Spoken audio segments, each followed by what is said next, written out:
Welcome to the Wisdom Lifestyle Money Show. I'm your host, Scott Dillingham. The goal of the show is to show you how you can grow personally, financially, have a larger net worth, and leverage your largest asset to help you develop the person you want to be. I take you through all the steps I did from being nothing to being told that I was nobody and I was never going to accomplish anything, from getting kicked out of high school to owning a multi-million-dollar real estate portfolio in my own company with more than 20 employees. You'll meet our partners, you'll meet our friends, and you'll quickly discover how you can improve your life. So listen in and enjoy the show. Welcome back to today's show. I get asked all the time what it was like to start my own business, the troubles, tribulations, all the things, and how I made it successful. So right now, obviously COVID's here. It's going to be here for some time, unfortunately. And there's lots of people that are losing their jobs. It could be from layoffs, downsizing, company closures, not wanting to follow vaccine mandates. It could be any of these things. But the fact remains that there is a lot more job loss going on right now. Even when you consider Chrysler coming up, Chrysler is reducing some shifts at some of their plants. So that will affect the local job market and all the off-spun companies that work with Chrysler. Job loss is a thing that's here right now, and we've got to get through it. So a lot of people are starting their new businesses and opening up their businesses, and they're asking me questions on how they can improve and make sure that it's successful. And they're asking me what I did. When I think for me, what made it work for me at the very beginning was that I was used to taking on risk. So I would buy rental properties, I would renovate them, I would rent them out. Sometimes I had bad tenants. I would get them out and put in new ones. And I just took every day and every risk, and I used it as a learning tool. So I think that's the most important thing, is learn from the risk and grow and get past it. Because I was used to taking risks, starting a business to me, I did not feel any more risk or fear than buying a rental property. So for me, that was the same. But still, on my very first rental property, I did have a bit of fear about it. What if the tenants didn't pay and I have to pay the mortgage? How am I going to do that? And so there is that fear. But in my case, I was able to overcome it. So I would suggest to anybody out there that's wanting to start their business is you just have to overcome your fear, just like the Nike slogan. And my podcast guests and radio show guests in the past have also said, just do it, right? You just have to do it. And that step alone gets you past the fear. Once you do it, you're like, oh, this is nothing. This is fine. It's like my little kids. They were scared to go swimming in the pool. The second they jump in the pool, I love it. This is great. So it's the same thing. Owning a business is the same thing, except a business does require a lot more of your time and continuous effort. And there's going to be roadblocks and things that come in your way, and you have to learn to get past them. And I'll give you a perfect example. I think of business troubles, even life troubles, as a pothole. So when we drive our car over a pothole, it really sucks because it's loud, it's bumpy, it could cause damage to your car, and you have to pay for it. But you can keep driving, potentially, right? Depending how big the hole is. Or you can learn and navigate a little bit better, and you could just drive around the pothole. So then you're avoiding the problem or surpassing the problem in an instant, right? So it depends how you look at things, but we never just drive up to a pothole, have it hit our tire, say, oh, I'm done. And you walk away from your car and the pothole and just leave. Nobody ever does that, but people do that with their businesses and with their dreams and their passions. Because every time in life, and I don't know why we do it as humans, even the thought has crossed my mind in the past too, and I have to keep reminding myself not to. But whenever we hit a roadblock in life, it could be that girl or boy you're trying to date. It could be you want to start the business. It could be you want to ask your boss for a raise. It doesn't matter what it is. When we get scared and we let something stop us from moving forward, a lot of times we don't even attempt that thing again. That fear holds us back, and it stops us from doing what we wanted to do. So you really have to learn to never let fear consume you and take over your decisions. Because just like you wouldn't leave your car on the pothole because you hit a pothole, Why would you just not ask for that raise? Why would you not start a business if that's what your dream and your goal is? Again, it all ties back down to just do it, right? Now, again, there is risks involved, there's fear involved, there's all these things. But once you do it just a little bit, you'll see that it's really not that scary. Now, another thing that's super important if you're going to get a raise, if you're going to meet that girl, if you're going to start your own business, whatever it is that you want in life, write it down and say, I will get my raise. I will start my business and I will make it successful. But you have to write it down. There's something with writing it down. And everybody told me this, and I never believed it. I heard it at all these events I would go to for training, books I would read, and it always says write it down. And my penmanship is terrible. Like it's worse than a doctor. Like a doctor looks like they have good writing compared to how I write. So I never like to write stuff down because it looks so terrible that even like a month or two later, when I go to read it, I can't even read it. At the time, it makes sense, but I just can't read it after. I was hesitant to write stuff down.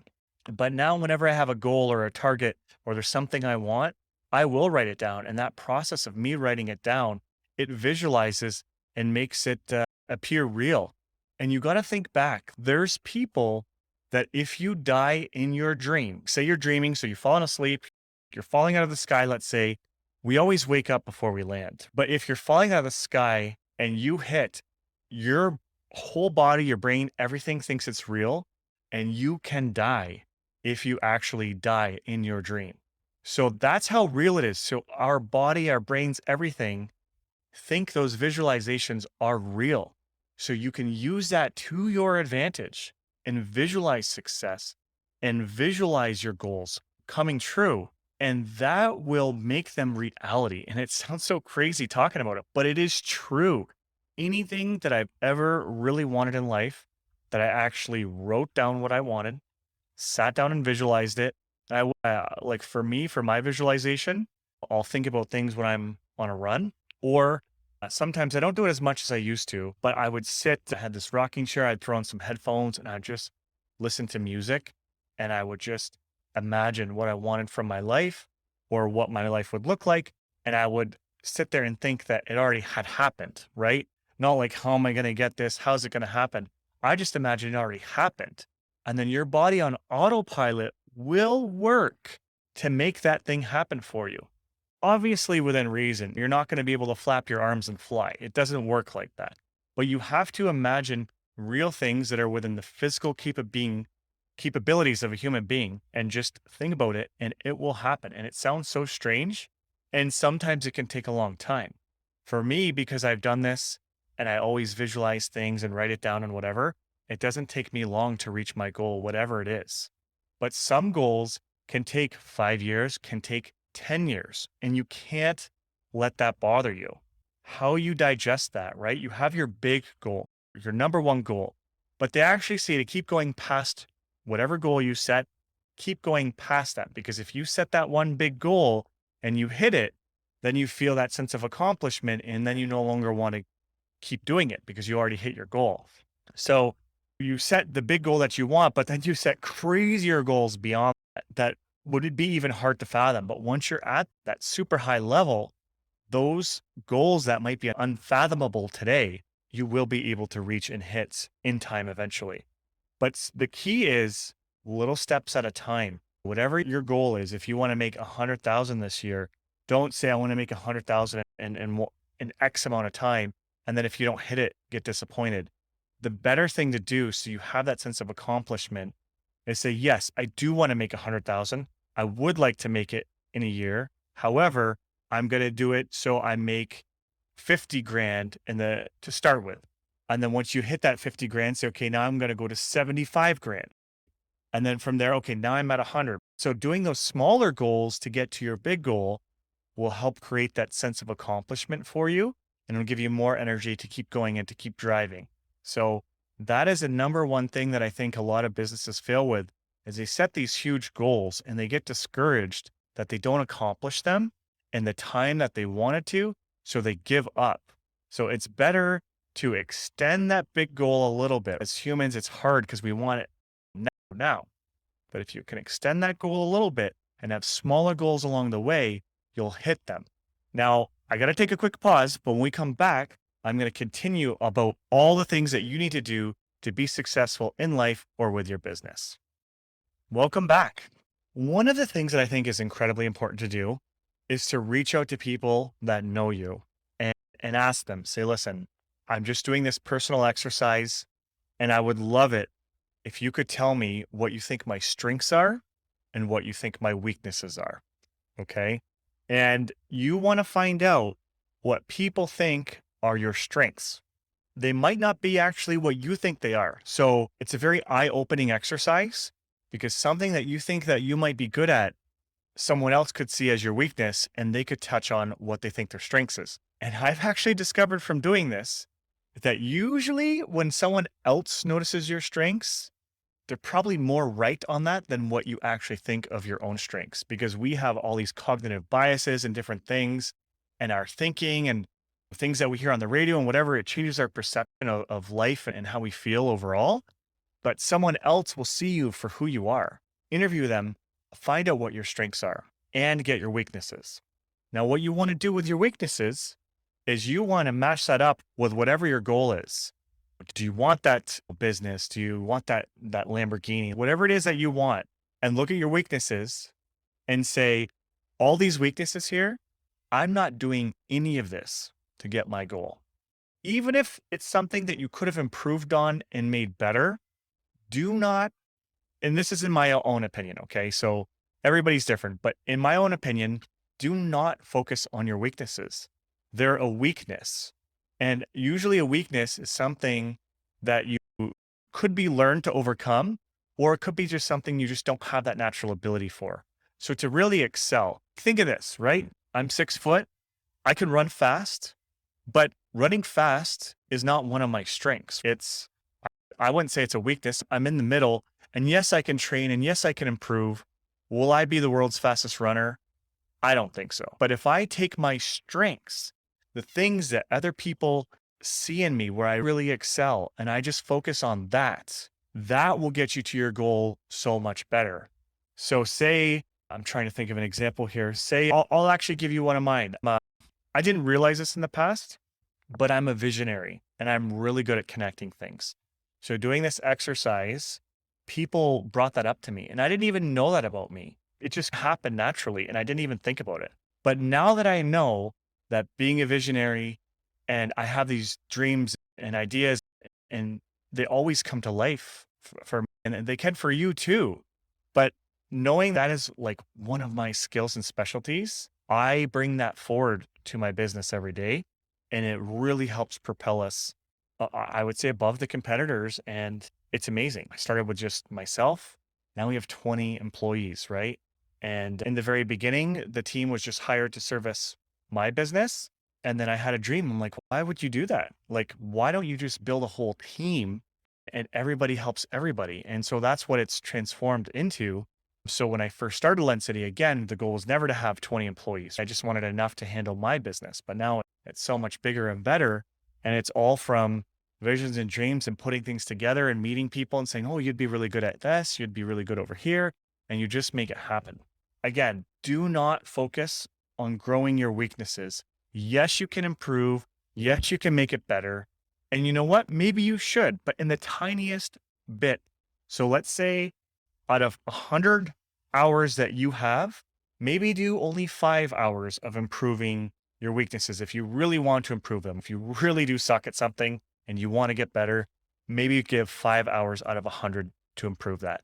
But the other 95, you should be focusing on your strengths, and that's where you will excel. Another thing that I find people do, still about mental, but people envision and think of themselves certain ways, and they think, I shouldn't be doing that. I shouldn't make that much money. Why me? And that talk, even if you're not saying it out loud and it's just in your head, it will absolutely bring you down and it will become true, because your brain and your body, whatever you put through your brain will become your reality. Think of the apple a day. If somebody's going to have a chocolate bar a day, what do you think they're going to look like in 5 years? Or what do you think someone that has an apple a day is going to look like, right? There's going to be a difference between the two. And it's not something that happens overnight. So having a negative thought here, a negative thought there, you don't think much about it. You're running on autopilot and you're whatever, it's just background noise. But over time, that builds up and will bring you down. So you do not want to have any negative thoughts. And it's hard at first, but once you start getting those negative thoughts, it could be about anything. Honestly, it could be your spouse, the way your kids act, it could be anything. When you have those negative thoughts in your head, stop and change it. Change the thought and look for something good with your kids. Look for something good with your spouse, with your business, your job, your boss, like anything. And you will naturally, it will actually make you happier because you're getting rid of the negative and putting in the positive. So you're going to become happier, but also you're creating a winning mindset for yourself. And that is going to create success in any area of your life that you want. So just starting a business doesn't mean you build a little stand and start selling lemonade at the corner and it's going to sell. There's so much more to the business. And I think most of it, at least on my end, was mindset. I was a real estate investor and I bought my building. So for me, whatever, that didn't mean anything when I bought, the LendCity building. That does not mean I have a business. Then I started doing the mortgages out of it and just doing mortgages there. I still do not believe that's a business. The business, in my mind, encompasses your whole mindset and everything. If I had a mindset that I was a loser and that I was not successful and that people wouldn't come to me for mortgages and that I sucked, I would, and I wouldn't do anything, right? But I don't have that mindset. And it's also contagious, right? If you're always negative, you're going to attract negative people to you because everybody wants to be around people they're similar to. But if you're positive, you're going to attract a more positive crowd. And then you're going to see that there's people that are around you that are negative and you don't like it because it brings you down. And you were there before, but you don't want to be there anymore. So you've got to almost hard knock life scenario. But if someone around you is bringing you down, you need to spend less time with them because you need to be with the most positive in all aspects of your life. And the other thing too, though, is I wouldn't just fully discredit them and leave them. You have to look and say, are they negative because I'm so negative? If I was more positive, would they be positive? Because some people are leaders and some people are followers, right? So you don't want to just throw someone out of your life, but you have to look at it and see where that negativity is coming from. But if it's, you know what, I'm getting negative because I can see you're being successful over here with all the things that you're doing in your life. And that bothers me because I'm not so successful. So I'm going to be negative towards everything you're doing, every idea. That person's got to go, right? They're only going to damage you being around. And subconsciously, they're trying to damage you because they're not happy with where they are. So you really have to look at it. So don't just tell someone you're not going to be their friend and get rid of them or get a divorce or don't do that. But you have to look at the scenario and really see where that negativity is coming from. And if it's someone that is actually going to bring you down and there's nothing that could happen that you could help with to improve it, distance yourself from them because you want to be successful. We all want to be successful, but life is busy. And the last thing I would say too is participate in courses, do some online training, whatever it is that your skills are, master them. So look at stuff to do that. We are all busy, but if you don't create even a couple hours a week for self-improvement, whether it's working out, reading books, classes, seminars, whatever, you're not going to get to that next level. And we are so busy, but if you just block the time out, tell your whole life, I'm busy at this time. I'm doing this over here. It's hard to do at first, but once you learn to carve out your time, you'll be able to have that time all the time to grow and develop and really be the person you want to be. So make sure you carve that time out. Again, as always, I thank you for listening to the show. I hope this one helps you. I was really coming from the heart. I have a lot of people that are asking me for help with growing their business and how to be successful in personal relationships and in life. And I thought I needed to share what I know and what I do. If I could take a picture right now, you'd see me. I'm surrounded by books. I'm in my home office with all these books everywhere.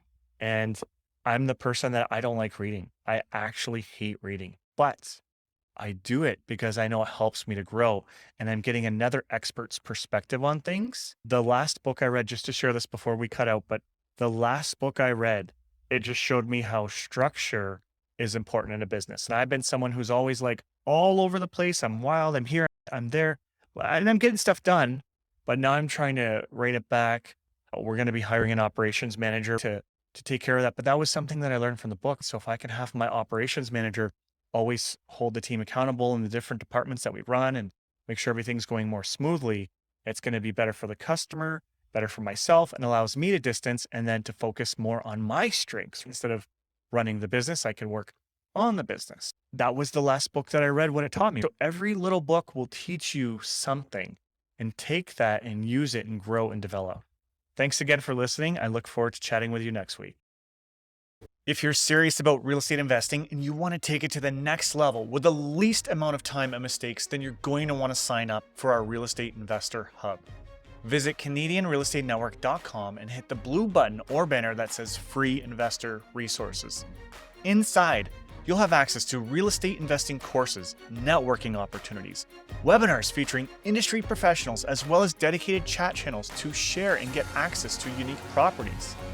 I look forward to seeing you there.